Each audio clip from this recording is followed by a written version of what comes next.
My name is Nikita. I'm 26 and I work in marketing and communications, and I also run a website called Bramptonist.com. I went to Guelph-Humber and I majored in media studies with a specialization in public relations. You know, I was a very artistic person and I'd kind of already taught myself graphic design and photography, so I figured that, you know, it would be a really great opportunity to learn some of the practical aspects of communications. I came up with the idea for Bramptonist because I noticed that there was a huge gap in the community. There wasn't really anything that people, or a resource that people could go to find information about the things happening in the city, and there really wasn't anything that was kind of reflective of the millennial generation. There's kind of really only one media outlet here, and it's not very inclusive to really be appealing to young people. I started Bramptonist about 11 months ago. Bramptonist is an arts, culture, food, and events blog, and it covers everything in Brampton, and anything from, you know, good restaurants to eat at, arts, culture, or it gives, you know, local artists a platform to be able to talk about their craft and what they do, and just pretty much anything that'd be interesting to millennials. One of the biggest resources that helped me kickstart Bramptonist at the time was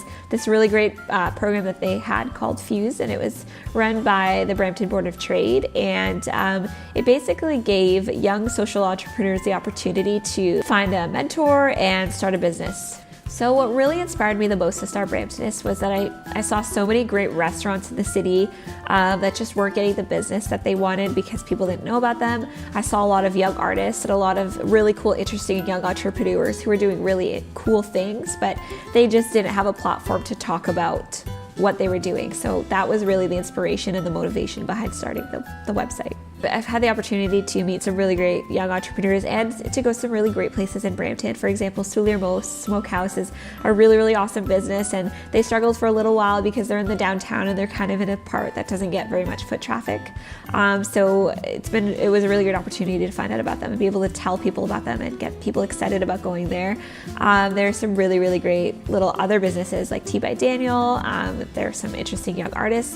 The space that we're currently in shooting is a co-working space that was started by two young entrepreneurs in Brampton to be able to give young people a place to be able to freelance and work out of. So there's just a lot of things that are going on that people don't know about. One of the biggest struggles, I think, was name recognition. Obviously, nobody knew who we were at the time and kind of what we were trying to do. So it took us a little bit of time to gain that rapport with local businesses and people. One of the things that I heard a lot that was kind of discouraging was that, you know, it would be a lot of work to be able to maintain such a website that would cover all the things going on in the city, and that was one of the hardest, you know, the biggest hurdles to get over. I think Brampton's really growing, and I think we just have the right entrepreneurs in the city right now. We have a lot of really cool, interesting millennials who are doing really innovative things, and that's kind of a first for Brampton. I think the most frustrating part about being a millennial is that we're kind of labeled as the entitled generation. We want things now, we want things fast, and I think we just live in a different time where you have to be up to date with the latest technologies. I would definitely say my biggest advice to someone going after their passions is never underestimate